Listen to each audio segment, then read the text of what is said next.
Welcome to KV news Telugu. చదువుల నేల రాయలసీమకు తనొచ్చానని డిప్యూటీ సీఎం పవన్ కళ్యాణ్ అన్నారు. అత్యధికంగా లైబ్రరీలు ఉన్న ప్రాంతం ఇది అని పేర్కొన్నారు. కడప మున్సిపల్ హైస్కూల్లో ఏర్పాటు చేసిన తల్లిదండ్రులు ఉపాధ్యాయులు మెగా సమావేశంలో ఆయన మాట్లాడారు. మాధవిరెడ్డి గారికి ఎమ్మెల్యే కడప, అలాగే ప్రభుత్వ విప్ వారికి నా హృదయపూర్వక నమస్కారాలు.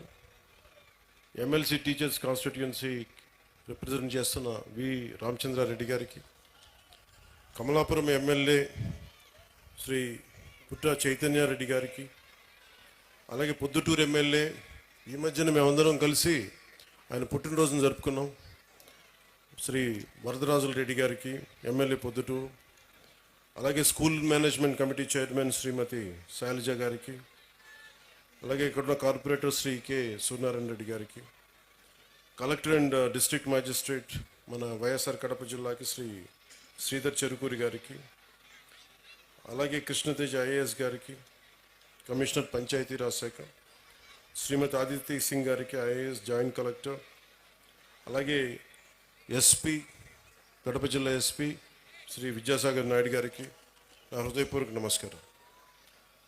వేదిక పైన అధ్యాపకులకి, ఉపాధ్యాయులకి, ఇక్కడికి విచ్చేసిన విద్యార్థినుల తల్లిదండ్రులందరికీ ఆంధ్రప్రదేశ్ ప్రభుత్వం తరపు నుంచి, నా తరపు నుంచి మీకు నా ప్రత్యేక హృదయపూర్వక నమస్కారం. ప్రత్యేకించి నాకు ఈ కార్యక్రమం జరుగుతుంది, మీరు పాల్గొనాలి అంటే నేను అనుకున్నాను ఏ ఊరు వెళ్ళాలి, ఏ స్కూల్కి వెళ్ళాలనుకున్నాను.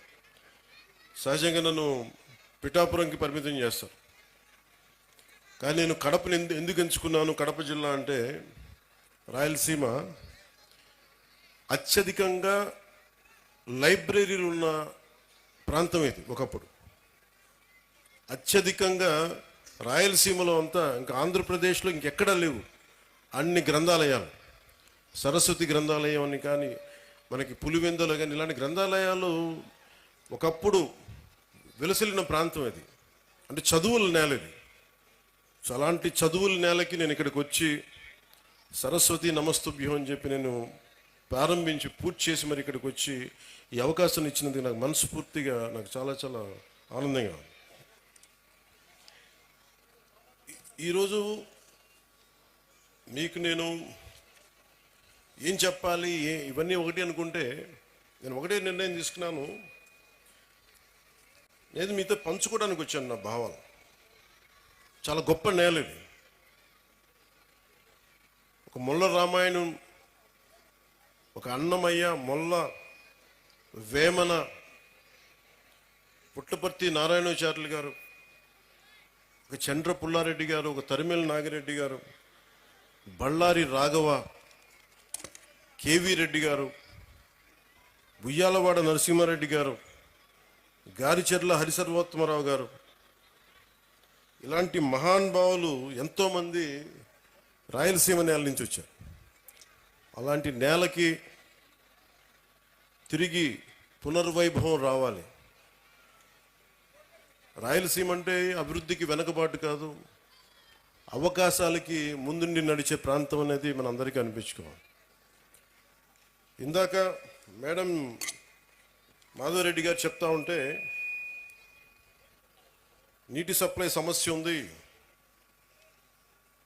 మాకు ఇక్కడ ఇబ్బందిగా ఉంది అంటే, నరేగా ఫండ్స్ ముందుగా నీటికి చాలా తీవ్రమైన సమస్య కాబట్టి ముందుగా మేడం అడిగిన దానికి నేను సమాధానం చెప్తా ఉన్నాను. జాతీయ ఉపాధి హామీ కిందకు వచ్చే నరేగా ఫండ్స్ కూడా గవర్నమెంట్ ఆఫ్ ఇండియా కేవలం పట్టణాల్లో కాదు, గ్రామాల్లోనే దీన్ని నిర్దేశించబడింది. వాటి వరకే పరిమితం చేయాలి. పట్టణాలకు వచ్చేటప్పటికి అమృత్ స్కీమ్ కింద బలమైన అవకాశాలు ఉన్నాయి, ఖచ్చితంగా దాన్ని పరిశీలిస్తాం. అలాగే మీరు చెప్తున్నప్పుడు ఇద్దరు ముఖ్యమంత్రులు వచ్చారు ఇక్కడి నుంచి, ముఖ్యంగా వైఎస్ఆర్ కడప జిల్లా నుంచి.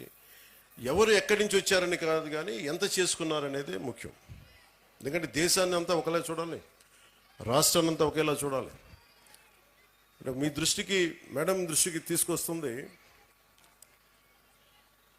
ఉదాహరణకి 2014-19 సమయంలో నేను ఉద్దానం సమస్యను బయటికి తీసుకొస్తే ఆ రోజున గౌరవ ముఖ్యమంత్రి చంద్రబాబు నాయుడు గారు, అప్పుడు ముఖ్యమంత్రి, 61,80,00,000 రూపాయలు ఆ రోజున చేసి ఆ ఉద్దానం ప్రాజెక్ట్ని ముందుకు తీసుకెళ్లారు.